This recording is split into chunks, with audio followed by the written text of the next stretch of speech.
नमस्कार प्रशिक्षुओं, आपका मेरे चैनल पर स्वागत है। प्रशिक्षुओं, आज पुनः हम एक बार चतुर्थ सेमेस्टर के दूसरे पेपर सेकंड पेपर पर डिस्कशन करेंगे। सेकंड पेपर का प्रशिक्षुओं खंड ब, सेकंड पेपर का नाम क्या है? शैक्षिक प्रशासन और प्रबंधन और प्रशासन, जिसमें हम इस सीरीज में कर रहे हैं खंड ब। खंड ब में सबसे पहले हमने डिस्कस किया राष्ट्रीय स्तर पर कार्य करने वाले अभिकरण, जिसमें एनसीईआरटी, एनसीटी, नीपा, एनआईएस और इग्नू हमने ऑलरेडी डिस्कस कर लिया है। प्रशिक्षुओं, अब इसी में जो सेकंड पार्ट है खंड ब का सेकंड पार्ट, जो कि सेकंड पार्ट है खंड ब का राज्य स्तर पर कार्य करने वाले अभिकरण। यहाँ अभिकरण हम लिखना भूल गए हैं, अभिकरण, जिसमें हमें पढ़ना है प्रशिक्षुओं SCERT, SIH psychology lab, exam regulatory authority. ठीक है, तो एक एक करके हम इनको डिस्कस करेंगे। सबसे पहले वीडियो में हम डिस्कस करेंगे SCERT, फिर नेक्स्ट वीडियो में हम डिस्कस करेंगे SIH साइकोलॉजी लैब और एग्जाम रेगुलेटरी अथॉरिटी। क्योंकि ये बहुत शॉर्ट टॉपिक है, तो इन तीनों को हम नेक्स्ट वीडियो में एक साथ डिस्कस कर लेंगे। पहले आते हैं खंड ब के सेकंड पर, जो कि और जिसका पहला अभिकरण है राज्य स्तर पर कार्य करने वाले SCERT, जिसका फुल फॉर्म है state council of educational research and training. इसको हिंदी में कहते हैं राज्य शैक्षिक अनुसंधान और प्रशिक्षण परिषद। क्योंकि हमें उत्तर प्रदेश के संदर्भ में पढ़ना है, इसलिए उत्तर प्रदेश। सबसे पहले देखते हैं इसकी स्थापना कब हुई। तो प्रशिक्षुओं 1981 लखनऊ में उत्तर प्रदेश में इसकी स्थापना हुई। यह एक शीर्ष सरकारी संगठन के रूप में कार्य करती है। यह एक स्वायत्त निकाय नहीं है, यानी ऑटोनॉमस बॉडी नहीं है। ऑटोनॉमस बॉडी मतलब जिसका स्वशासन है। इसका एड्रेस जो है वो है state council of educational research and training UP, post JBTC campus Nishatganj Lucknow. ये पिन कोड नंबर है, देख लीजिएगा। अब सबसे प्रमुख कार्य क्या है SCERT का? तो प्रशिक्षुओं, सबसे प्रमुख कार्य SCERT का है शैक्षिक योजना के संबंध में गुणवत्ता सुनिश्चित करना। इसका उद्देश्य राज्य में स्कूली शिक्षा के लिए पाठ्यक्रम और पाठ्य पुस्तकों के विकास, शिक्षक प्रशिक्षण, शैक्षिक मूल्यांकन, शिक्षण और शिक्षा में नवाचार और नवाचार के लिए इसकी स्थापना की गई। यानी कार्य जो उसके हुए, तो मूल्यांकन करता है, शिक्षक प्रशिक्षण देता है, शिक्षण में और शिक्षा में जो भी नवाचार, इसको नवाचार समझ लीजिएगा, और भी अन्य कोई नवाचार है तो वो सबको ये देखता है और उसी के हिसाब से जो भी आवश्यक हो वो कार्य करता है।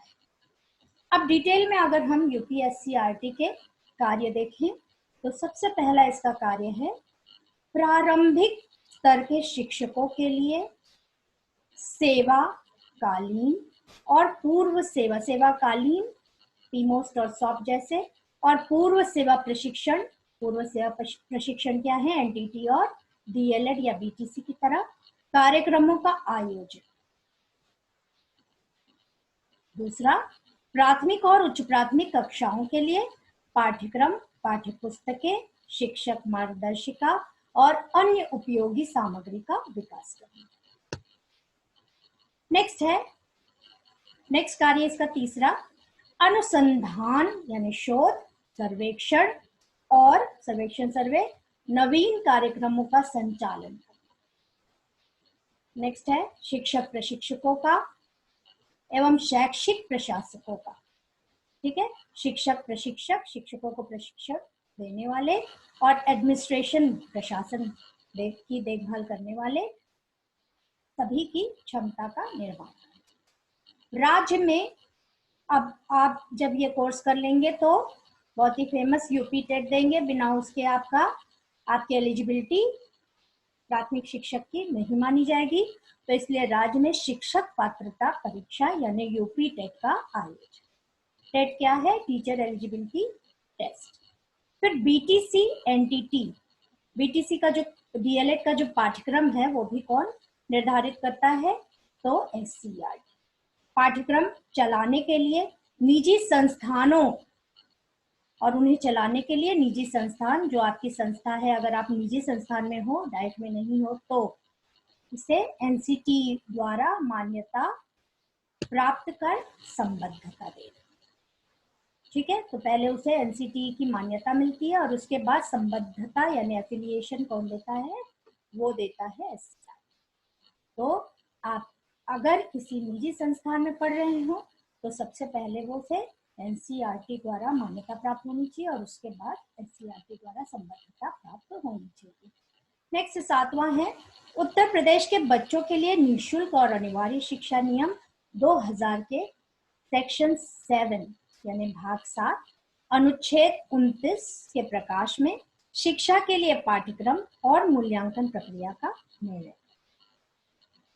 आगे है इसी में इसका संगठन, किस तरह से यह कार्य करता है, कौन इसके अध्यक्ष हैं? तो एससीईआरटी के प्रमुख अध्यक्ष, जिनको कहा जाता है निदेशक। इनके अधीनस्थ कौन कौन कार्य करते हैं? इनके अधीनस्थ संयुक्त निदेशक होते हैं। संयुक्त निदेशक के अंडर या जो सहायक आप कह सकते हैं, संयुक्त निदेशक की सहायता कौन करता है? तो वो करते हैं सहायक निदेशक। फिर सहायक निदेशक की सहायतार्थ एक सहायक उपनिदेशक उपलब्ध होता है। सहायक उपनिदेशक को सहायता कौन करता है? अनुसंधान प्रोफेसर, और अनुसंधान प्रोफेसर को सहायता देने वाले व्याख्याता निदेशक। ठीक है, यूपीएससीईआरटी की विभिन्न इकाइयां, जी हाँ, इसकी विभिन्न इकाइयां जिसके सहयोग से ये शैक्षिक गतिविधियों को पूरा करती है। तो सबसे पहले इसकी सबसे इंपॉर्टेंट इकाई है IASE। प्रशिक्षु हमने कई स्लाइड्स में इसको डिस्कस किया था। IASE यानी प्रयागराज में स्थित है, institute of advance studies in education. आप जब एनसीईआरटी पढ़ रहे थे तब भी IASE का जिक्र आया था। ठीक है, तो ये नेक्स्ट है CTE लखनऊ, प्रयागराज और वाराणसी। CTE कहाँ है? लखनऊ में, प्रयागराज में और Varanasi. College of teacher education. Next है SIES जो प्रयागराज में स्थित है। इसका फुल फॉर्म क्या है? State institute of science. अभी इसको हम इसी राज्य स्तरीय अभिकरण के रूप में फिर से पढ़ेंगे, तो इसको बहुत ज्यादा डिटेल में अभी यहाँ पर नहीं जाते हुए हम ऊपर से कवर कर रहे हैं। SIES कहाँ पर स्थित है? प्रयागराज में। इसका फुल फॉर्म क्या है? राज्य विज्ञान शिक्षण संस्थान Uttar Pradesh, state institute of science. Next है SIE, प्रयागराज में पुनः स्थित है, राज्य शिक्षा संस्थान उत्तर प्रदेश। आगे है मनोविज्ञान तथा निर्देशन विभाग। फिर से हम इसको राज्य स्तरीय अभिकरण के रूप में आगे फिर से पढ़ेंगे। ये भी कहाँ पर स्थित है प्रशिक्षुओं? प्रयागराज। इसको और भी क्या कहते हैं? Bureau of psychology Prayag. ठीक है, नेक्स्ट है इसकी इकाइयां राज्य शारीरिक शिक्षा प्रशिक्षण महाविद्यालय, जो कि रामपुर में है और प्रयागराज में है। नाम से पता चल रहा है शारीरिक शिक्षा का प्रशिक्षण देते हैं। तो government physical education training college. Next है राजकीय शिशु प्रशिक्षण महाविद्यालय। ये कहाँ पर स्थित है? आगरा और प्रयागराज। और भी इसको इंग्लिश में कैसे कहते हैं? Government nursery training college. Next 8th number पे SIET state institute of educational technology. ठीक, प्रौद्योगिकी का कॉलेज है, राज्य शिक्षा प्रौद्योगिकी। ELTI प्रयागराज अंग्रेजी भाषा शिक्षण संस्थान। ठीक है, English language teaching institute. Next है डाइट, जिससे आप बहुत ही फेमिलियर है, जिला शिक्षा एवं प्रशिक्षण संस्थान। इसको भी हम बाद में जनपद स्तरीय अभिकरण में एजेंसीज में पढ़ेंगे, तो इसलिए यहाँ पर हम बहुत ज़्यादा डिटेल में ना जाते हुए इसको सुपरफिशियल स्तर पे हम देख लेते हैं, तो सतही तौर पर। नेक्स्ट है परीक्षा नियंत्रक प्राधिकरण या पीएनपी। इसके बारे में पुनः हम राज्य स्तरीय अभिकरण में पढ़ेंगे ही, तो ये सब नाम आप जान लीजिए कि एससीईआरटी के तहत कार्य करने वाली ये 11 इकाइयाँ, 11 से इतर भी हैं, 11 हमने आपको दे दिया है। तो आपके सिलेबस को कंप्लीट करते हुए अब यूपीएससीईआरटी इसके कार्य तो हमने कवर कर दिया। नेक्स्ट जो राज्य स्तरीय अभिकरण है उन्हें हम नेक्स्ट वीडियो में डिस्कस करेंगे। आज के लिए इतना ही। Thank you very much.